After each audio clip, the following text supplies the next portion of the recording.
Good morning, good morning, good morning.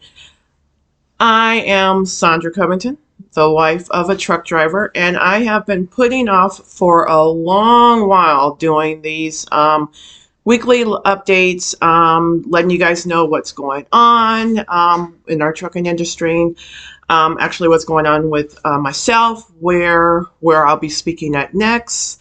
And I just thought, you know what, it's Saturday morning. I've talked about it to friends and people and just chatted with George. And it's like, you know what? I'm just going to get up this morning and we're going to start it. Welcome, welcome, welcome, welcome. I am going to try, that is my lovely phone that I did not shut off my notifications. So we're going to do that right now, just in case if anything pops in. Welcome, welcome, welcome. I just wanted to say thank you guys for all of your love and support over these last 2 years. 2 years. Yeah, with the book, The Truck Driver's Wife, Holding Down the Home Front. It is available on Amazon, Barnes& Noble, Walmart, and other avenues. And I'll put my website, my LinkedIn, and my link tree and all that in the comments at below. Where do we start? Thank you. Thank you, thank you. I want to talk in these chats about the trucking industry, what we go through at home while they're out on the road, and answer some questions that I've gotten over the last year from our supporters about how do I handle these avenues when he's out on the road. How do we get through? I mean, for those of you who've read the book, you know that we have experienced financial losses. We'll talk about that. The loss of a child, a miscarriage. We'll talk about that. Downsizing. Oh, wow. That actually, we might cover that one today because that was definitely an experience. And what's going on with the truck? You know, where George is at on the road right now, where we travel to and from, and stuff like that. Just any questions that you may have. I'm here to help support. I mean, this industry, a lot of us spouses at home, we don't get too much support among each other, and we really can't go to our family or our neighbor and talk about what we're going through because they missed another event or they weren't home at this time, because they don't understand it. You won't understand it unless you're actually in it. There's this rule that we wives say, or spouses, partners say, that you don't plan anything until you see the whites of their eyes when they actually walk through the door, because they can tell you that, hey, I am on my way home. I just crossed over the border, and I'll see you in about 6 hours and stuff. And you're like, yay, you get that little nightgown on, you start planning dinner, you start making arrangements. And then if you have kids, you're calling your babysitter, you just need a night of, and then you get that call about 2 hours later, hey, babe, I'm sorry, a tire blew, something mechanical, I ran out of hours. I got to shut down for 10. I thought I was going to make it. And then now your whole world, you think your whole world is just totally upside down. So, yeah, we say that, we don't count anything until we see the whites of their eyes. But I'm just going to go through some steps here, and just like today, I think we'll talk about a little bit about finances. That's a big one when it comes to the industry. Actually, when it just comes to marriage in general. I mean, finances is just, it sucks. I'm just going to be completely honest about it. We try not, and we're taught in, church and growing up that, you try not to let finances control your emotions, but hell, it does. It does. And you can sit there and smile and sugarcoat and, and be like, hey, I'm not affected. And you'd be like, it just totally blows. And this industry, and and I'll keep saying in this industry, because it is that, I'm a truck driver's wife, and, we are independent, but I would just say in general, I think we can all put a little bit of this into situations and stuff. I always say, you don't, and I might flip back and forth and everything, and forgive me. This is my first one. But I always say in this interview, you never really forget where you come from. And I say that because when I was growing up, we didn't have it all. I wasn't born with a silver spoon and or my mouth, or I think that's how it goes. But we didn't have it all. But we learned how to get by. We learned how to be grateful for what we did have.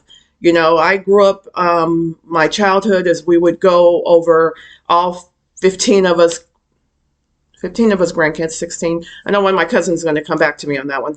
I think it was 15 or 16 of us grandkids. We would all in the summer go over grandma's house while our parents worked. There was no daycare or anything. Everybody, grandma's house was the daycare on Calais Street in Fresno.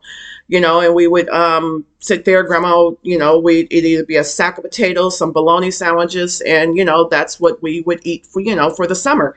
Grandpa would take us around in a truck, his red truck, and at that time the schools were providing lunches for kids in the summertime, and we would drive around in the back of that truck, and he would hit, I think, every school or community center, and we would all jump out the truck, go get our sandwiches, our lunch, come back and go over grandma's house, go back to the house, and we'd sit there with our bags of our apple and our sandwiches and so forth. But I go on, I haven't thought about that in a long time.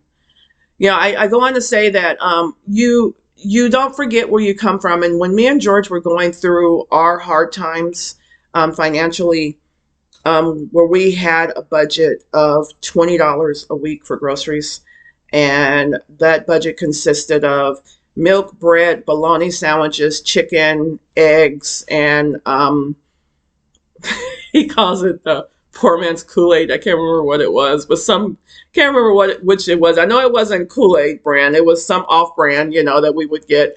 But, and we did that for about a couple of months or so, and I only knew how to go back to that because of how I was brought up, and remembering how I was brought up. And what got us into that, we're going to backstory. We, after we got married, we started our own trucking business. He quit the company he was driving for. We wanted to get our own, and we wanted to, start our own. At that time, I married into the trucking industry, so I really didn't know that much about it. I hadn't did that much research as what I know now, 17 years later. But we jumped in. We bought a truck, borrowed a little bit from my mom. Mom and dad, we bought a truck. We got our own authority. I was still working for the state in California, so my job has always carried the benefits, the medical benefits, and the retirements and so forth. And my job has carried that because at the industry, they're independent. Most of those guys out there are independent. The families don't have the medical unless the other partner is carrying that, and they're on they're on their own. So if anything happens, there is no union or something to come back to protect the person. It's just you. So when we got into it, we didn't have any capital saved. We didn't have any. There was nothing. We just jumped in there, and I tell a lot of people nowadays that you got to have capital. You got to have some money saved in a savings for that rainy day for if anything happens. And we didn't. So we got in there. We didn't have the money saved, so it wasn't like we can do long runs. So we were in California at the time, so we were driving. He was driving between California and Vegas, a little bit in Arizona, California, Vegas, a little bit in Arizona, and we were, that's all we could afford as far as fuel, because the farther you go out, the more gas you're going to need. Can't go out too fast if you don't have that much gas, money saved to pay the gas to go that far. So, there's that domino effect or whatever. So, we were going back and forth. I think we were pulling it about $800 up and back and stuff. And at that time, my mom was alive, so she was helping us with some of the day-to-day paperwork because I was still, holding down my regular job with the state. And it happened. a tire blow. The new tires anywhere from $600. Yeah, balancing and all that stuff that goes along with it. I couldn't even tell you what all that other stuff. Tire blow. Remember, I said we were getting about $700 a load going up and back. $600 tire. Like, okay, well, cha-ching, there goes that. A little bit, you're still rolling a little good. Then you got mechanical. We ain't had no maintenance fund at that time. Cha-ching, there that goes. So we tried to hang it in there for a while, but at that time, the domino effect was kind of already affecting us. My check was full and taking care of the household. We had, in that same process, had just bought the house here in Arizona because we had made arrangement. We had talked about it and prayed on it, and we were moving to Arizona. So we had bought the house in Arizona. We had my house in California that I had bought prior to marriage, and then we had a house in Arizona. Because we were planning on the goal is to relocate to Arizona. Well, it's there. It took me. Let's just backtrack. As the loads stopped not coming in and everything, we decided to lease our truck to another company. The company, and I'm not going to name them because believe me, we'll talk about that one later too. But we decided to lease our truck to other companies so we can get better loads. They had fuel cards, they had maintenance accounts and so forth. So we can go out farther and make some money, but at the same time, the money was coming there, but you're still paying them a surcharge. You're still giving them a surcharge for fuel. You're still giving them a surcharge for maintenance. You still got an escrow account. So they're still nickel and diming you, but it was enough to bring us a little bit out of that hole that we were digging into, to where, like I said, at that time, we had a house in Arizona we had just was building and then I still had my house in California where my salary was taking care of that. And then the truck had to take care of Arizona because we're still doing, both. But it never pulled us out completely, 100%. And then we made this decision I was trying to sell my house and it wouldn't sell. So we made this decision for my house in California to put a renter in there. And so I'm thinking that was going to be yay. Actually, we'll talk about that in about 2 or 3 weeks about renting your home. That was, whoo. So we did that. I ended up transferring to Arizona State, got a job at, workers' comp in Arizona. So yay. So now we're under one roof. We can focus on just the business, relocating to a state where I knew nobody. He had a couple of friends, but there was no family. But that's on another thing to talk about. But as far as financial, the trucking company, it was providing a little bit, but I'd say a few months later, after me coming to Arizona full stream and us leasing our truck out to certain companies and stuff like that, we never recovered. We never recovered. It was one of those decisions where we're paying Paul, was that pay Paul to rob Peter or whatever, But yeah, it was just one of those decisions where it was just like, this just ain't working, So we sat down and had one of our family talks, and it was just like, we need to make a decision, and then we're gonna have to sell the truck and completely, he came off the road, and he came off the road, took a security job, and we sold the truck, and it was just like thinking that that's gonna dig us out of the hole, and it didn't. Once that domino effect is in the done and the done. And at that same time, we made that decision about 4, 5, 6 months later, Arizona State decides to have layoffs. Yeah, guess who was affected by that layoff? Me. So now I'm getting laid off. He's at home working part-time as a security guard.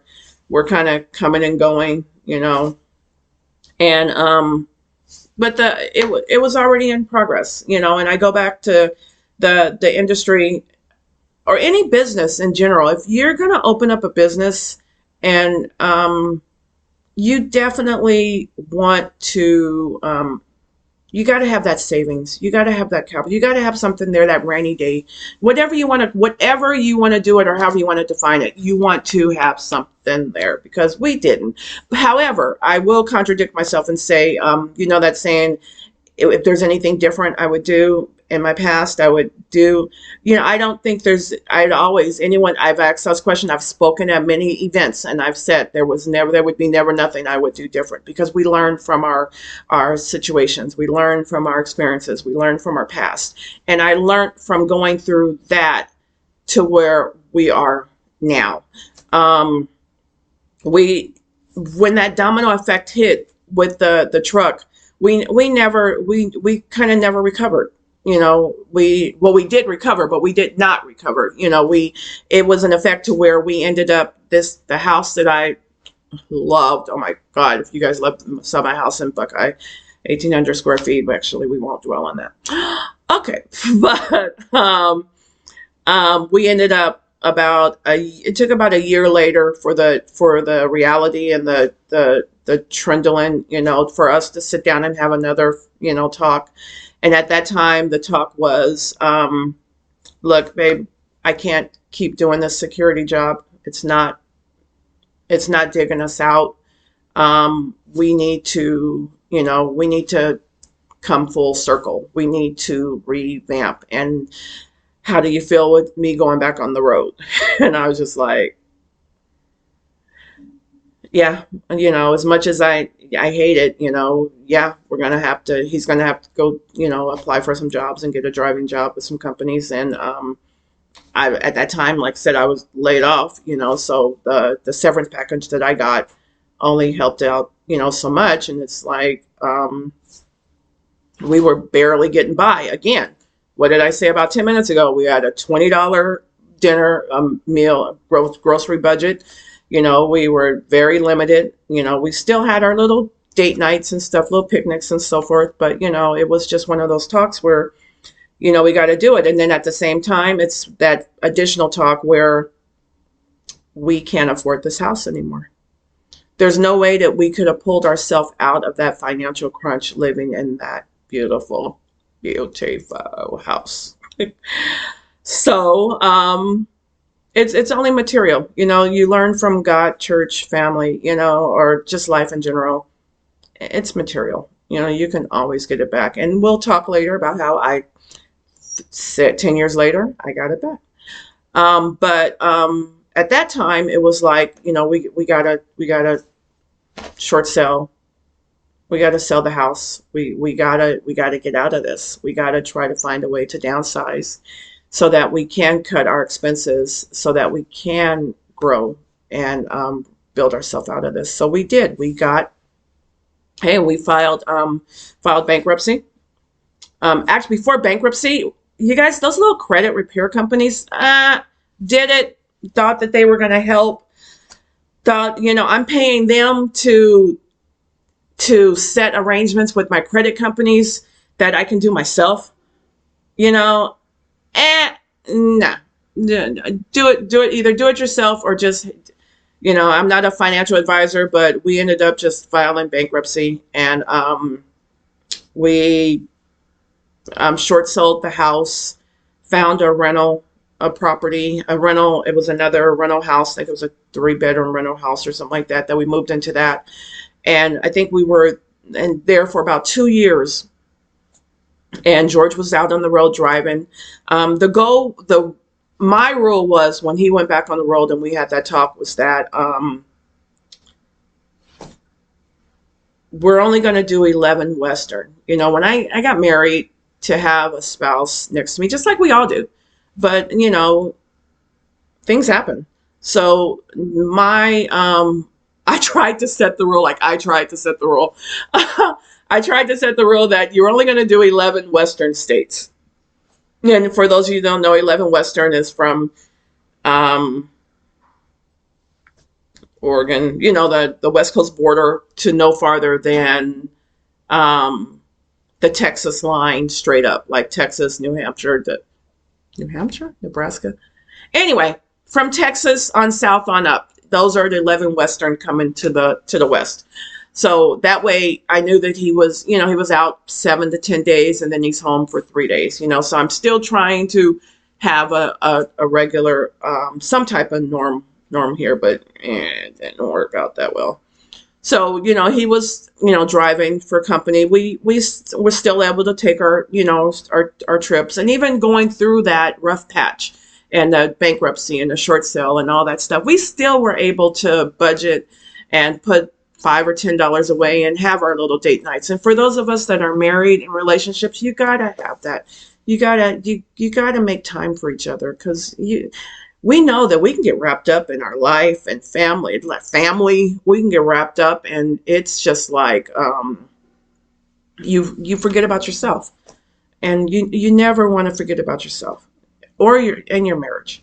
We make a vow to that other person, and they make a vow to us, and you got to have that, and it's just so much fun to have those date nights. So we downsized a little bit into that. I think it was like 1,500 square feet house, 3 bedroom, over here in Goodyear, which was nice. We saw a little improvement. I had got on a job with Southwest Airlines. That was a whole another thing. When I got laid off after working for the state, California and Arizona for like 18 years. I thought I was going to fall into another job, or, thought I was going to fall into another job with weekends off and holidays, that lavish life that we state employees get. That didn't happen. I ain't saying a weekend holiday off. But anyway, but I had got on. And then when I got on with Southwest Airlines, the pay cut was, oh my God. It was awful, but the pay cut, I started there making what I made when I first started working with the state of California in 1991. So when I started working for Southwest Airlines, I my paycheck looked like it did in 1991 when I first started working for the state, and here it is 2011, and it was that was another thing that I had to deal with, like, where have I grown career wise to in 2011 my paycheck is looking exactly like it did in 1991 when I started working for the state of California as a file clerk. But you know what? God has other plans, and it has been such a blessing working for the airline. But again, we'll chat about that experience later. But when we downsized into that house and so forth, it kind of built us out a little bit. George was making, we were making good money, with him driving for the other companies. Again, remember, my check, I just said, took a big drop. So it's not like I'm there helping out as much as I could, but I was still, helping out. But again, my job is really to cover those benefits, to prepare us financially for for our retirement and stuff. So that's where my part in this was going also. But it didn't dig us out. We were still credit wise, of course, from the bankruptcy, we're still adjusting to that. And yes, what happened? We sat down and had another talk, and we ended up downsizing even farther. When I tell you guys, we went to a 600 square foot, 1 bedroom, 1 bathroom apartment. I had not lived in an apartment in like 19, 20 years of age, maybe. Maybe 22. But anyway, we had that talk, and it was like, you know what, our goal is to buy another house and to get ourselves financially stable and get ourselves back where we want to be. It was, hey babe, how do you feel? What do we think about? And it was just like, okay, just give me a minute. So we sat down, we wrote it out on paper, and it was like, okay, I'm okay with it, but we need to promise ourselves, we set our goal, we need to stick to our goal because this is what we're going to do. And 2 years, I can do this for 2 years. And if not, hey, I guess it'll be 3 years. But anyway, I can do it for 2 years, and we did it. We didn't renew our lease with the house. Found an apartment. Oh my God, you guys! I had not been in an apartment for so long, trying to find a parking space, not coming home, saving the parking space, da da da da. So we found an apartment over in Avondale, and we totally, when I say totally downsized, we totally downsized even more this time. Got rid of DirecTV. Got rid of course, the alarm. You don't need that. You're in an apartment anymore. Got rid of Wi-Fi. We bought a hotspot if we needed it. TV was hooked up to an antenna. So we were changing the antenna this way, changing the antenna that way because of the signal. Got trucks driving by, the blah blah blah. Yeah. We totally, for us, we totally went off the grid. We totally went off the grid. And I'm gonna pause on that one and let you know that we were only by the grace of God and other avenues, we were only there and for a year, and we were able to buy and bring ourselves up to 800 credit scores, and we're back there again. But I'm on that note, I am going to pause there because we're going to pick up next time about our finances in this industry, and where we're going, where you can go, the tips. Again, my tip in this one was capital. You definitely want to make sure that you have, when you get into this, you have your money saved for your maintenance. Now we are back into it again. We have a separate maintenance account where funds go into the separate maintenance account. We have a separate account for taxes because, hell, shoot, I need the money first. The household needs the money first before Uncle Sam's going to get his. We'll just deal with Uncle Sam in April. And in April, when tax time come around, like most of it, we'll just deal with it then. If we got to set up a payment plan, we got to set up a payment plan. But we don't have to do that anymore because now we have that stuff set aside. We have, again, like I said, the maintenance set aside. We have an account now where we pay ourselves and we leave the funds in there. So it's all learning. But again, I wouldn't know that if I didn't go through it before. So no, there isn't anything that I would change. That if there's not anything that I would change, because you'll get that question a lot, and I'll ask that question and other videos. Is there anything that you would change? No, there's nothing, because I wouldn't know what I know now if I didn't go through that then. And we got to go through things to make ourselves stronger. So continue to ask the questions. I'm open. Really, this book here shows everything that we went through, and you're not alone. I just want everybody to know you are not alone. And again, it's not even just the industry. I can talk a lot on truck drivers' wives, but it's more, if it's marriages, it's relationships, it's I did a podcast a couple of weeks ago that with Tina Ramsey that should be airing, I think the end of this month. I think we talked about the difference between our industry and military doctors and other industries where people are away from home, because our drivers are away from home 7 to months at a time. It's that industry, when it comes that careers, military doctors and others, you guys know, they know what their paycheck is going to look like every month. This one, nah. as I said in the beginning, he could be telling me, hey, I'm on my way home. I'm crossing over the states. I'm here now. And next thing I know, a tire blow, they canceled the load, this and that. I was counting on, this funds to help with this, with finances or to put in the bank to get ready to pay that truck. No, da, da, da, da. And now I find out, okay, well, that didn't happen. So now I got to figure out, another way. That's where the savings comes in at. So that's where we make sure we have you got to have that rainy day fund. But Jen, you got to have fun too. You got to plan your trips. You got to have your fun too. So if you can't have fun with it, then it's going to always feel like a job. And life should not feel like, my opinion. Again, these are my opinion. Life should not feel like a job. Life should be fun, and we should have fun at it. So, again, I'm going to come in and chat with you guys once a week.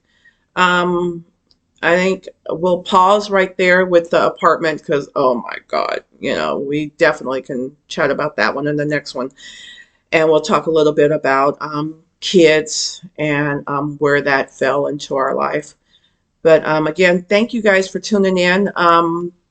As they say in those things, like, subscribe, comment, and everything.